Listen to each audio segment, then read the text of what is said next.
Welcome to the Saturday Show. I'm Jonathan Capehart. This week, we've marked indelible inflection points in the 2024 presidential election and the state of our democracy. On Thursday, we watched a disastrous debate that has the nation fearing like never before another Trump presidency. And not going to lie, Biden's performance in Atlanta was as horrific as it was sad. And now Democrats are in full panic mode with calls for the president to bow out of the race for someone younger. But Donald Trump's performance was as horrifying as it was terrifying. He put on a campaign rally filled with his usual avalanche of lies, projection, and veiled threats. Then on Friday, the Supreme Court, the one with the 6-3 conservative supermajority, thanks to Trump's one-term presidency, handed down decisions that were further exhibits of why elections matter.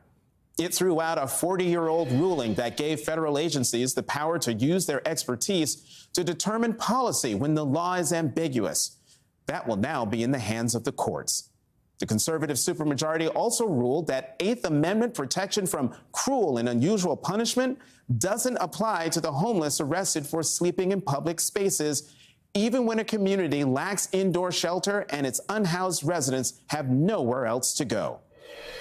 And this is the same Supreme Court that will let us know on Monday if a sitting president is immune from prosecution, even if he orders the military to kill a political opponent.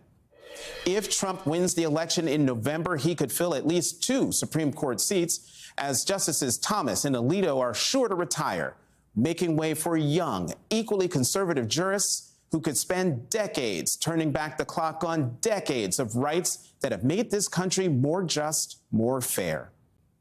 The panic unleashed by Biden's performance is understandable. But as Vice President Harris said in an interview, President Biden should be judged on his masterful performance over the last 3.5 years, not 90 disastrous minutes.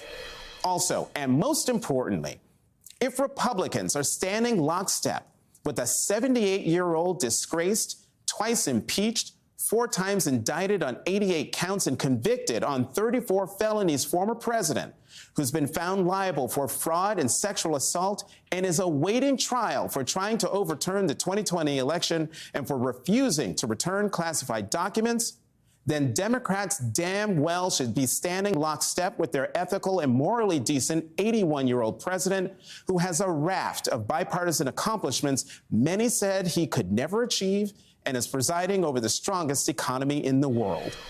Talk of replacing Biden at the top of the ticket or forcing him to get out of the race makes Democrats look weak. Why should independents and anti-Republicans desperate to defeat Trump cast a ballot for Biden if his own party goes into a full-scale panic if he doesn't do everything perfectly every time? On the civil rights pilgrimages I took with the late Congressman John Lewis, always in attendance was Betty Mae Fikes, long known as the voice of Selma.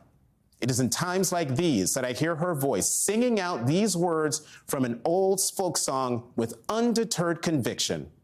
Keep your eyes on the prize, hold on. And that's exactly what I'm going to do. Hey there, MSNBC fans. I'm Luke Russert, and be sure to join me, Rachel Maddow, Jen Psaki, Lawrence O'Donnell, Steve Kornacki, Joy Reid, and many more September 7th in Brooklyn, MSNBC Live Democracy 2024. Click on the link for ticket information. We will see you there.